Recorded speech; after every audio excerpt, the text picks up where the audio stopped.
All right. Now another thing here actually used not just in the loop, actually in the loop, while loop, for loop, okay?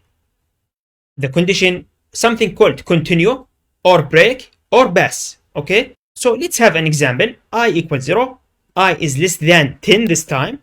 Now I will keep updating, or I will keep printing the I value, okay? But here I will have a condition inside the while loop. As you can see, we are in the side, the while loop. So if I equal 5, then I will break. Okay, now follow me just in this example and let's see what will happen.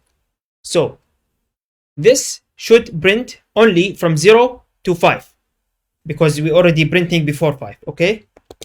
Before this condition, I mean. Now the break here, actually, this statement will break from the current loop, or the current loop, which is the, when we have it as a while loop here, okay? Now let's have a look here. Let's clear the screen first. Now you can see that it is infinite loop. Did you guess why? Yeah, because we forgot to add here. Yeah, actually we forgot I equal I plus 1. All right. Now actually it's good that we saw that in practice. What is infinite loops?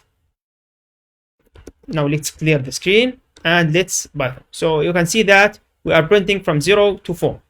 Okay, now as you can see, when we increased, when it became 4, print 4 plus 1, which means 5. Now if it is 5 equal 5, yes, then break. So it will print from 0 to 4, and which means that we printed 5 times. Okay, now let's have another example for continue statement.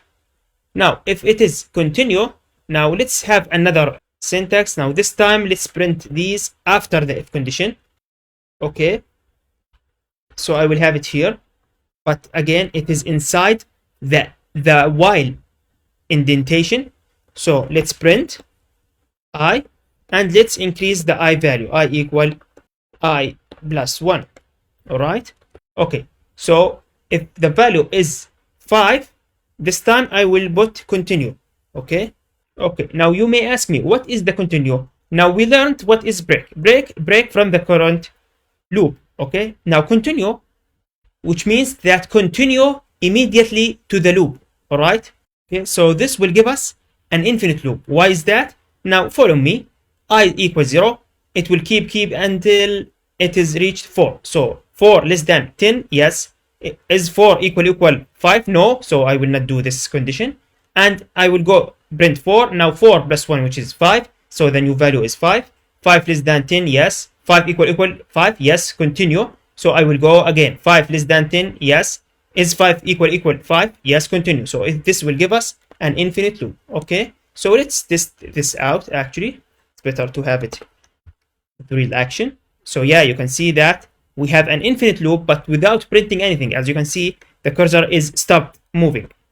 So which means that this is an infinite loop, and actually this is bad. So to avoid that, we will add the I equal I plus 1 here, and we can remove this, or you can comment it out. It's okay, no big deal. So now let's have a look. Yeah, you can see that this time 1, 2, 3, 4, and you can see, or you can notice that 5 is not here. Now why is that? Let's have another look. Now when we reach 4, 4 is less than 10, yes. 4 plus 1, 5. Now if it is 5, let's continue. So when it is continue, it will return again. So 5 less than 10, yes, but it will increase. So we didn't print 5 at all. So 6, yes. Is I equal 6? No. So I will print 6 and over until I reach 10, actually, or 9. And why, you may ask me, but why it is 10? Because if you have noticed here, so when we reach 9 less than 10, yes, I added here. As you can see, I didn't quit from, I added 9 plus 1, which is 10, and I print it out. Okay, so that's why it is 10 this time. Okay. Now finally we have another thing, which this time called pass. Now pass means that don't do anything, just pass this.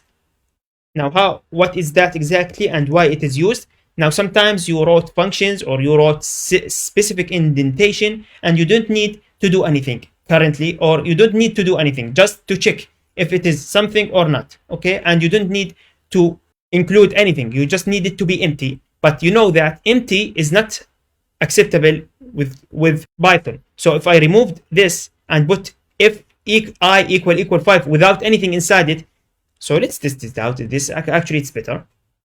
And if I run this, you can see that expected an indented block, which means that we need to put something here.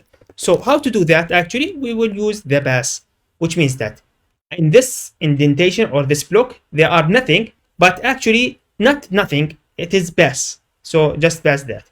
So let's have a look here. Let's run this. Let's see what will happen. Let's clear the screen first. Yeah, you can see this time we printed everything, but this time 5 is included because we didn't continue when it is 5. So we already print that. So which means that when we reached 5, we did nothing. Okay. And we print 5. Okay. That's it. All right. Thanks for watching.